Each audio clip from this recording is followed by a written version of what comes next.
Nagpasalamat si re-electionist Senator Bongo sa publiko dahil mataas pa rin ang kanyang ranking sa pinakahuling SWS survey. Pasok din sa top 12 ang kapwa Duterte ally na si Senador Bato de la Rosa, pero hindi raw dapat magkumpiyansa. Nagbabalik si Agatha Gregorio. No time to relax.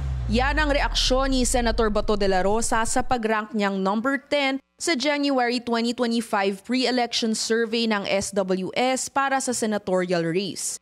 Aniya, mas maganda ng matakot kaysa maging kumpiyansa dahil hindi pa ligtas ang ranking na ito.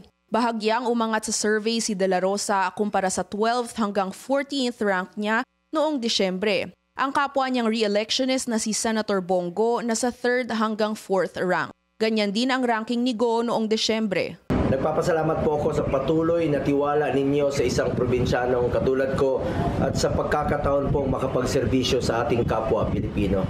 Patuloy po ako magsiserbisyo sa abot ng aking makakaya. Matatandaang nangako si Go na itutuloy niya ang anyay Tatak Duterte na panunungkulan kung siya'y maupo muli bilang senador. Number 1 pa rin si Congressman Erwin Tulfo sa survey. Kasunod niya ang dating Senate President na si Tito Soto. Malaki ang itinaas ng ranking ni Soto na number 5 noong nakaraang buwan. Pasok din sa top 12 ang ilan pang re-electionist gaya ni Lito Lapid, Pia Cayetano at Bong Revilla. Pero laglag sina Senator Amy Marcos at Senator Francis Tolentino.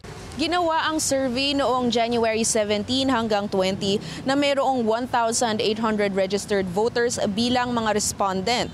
Para sa ilang mambabatas, mind conditioning lang ang mga pre-election survey. Kaya naman pinag-aaralan ng COMELEC ang pag-regulate dito.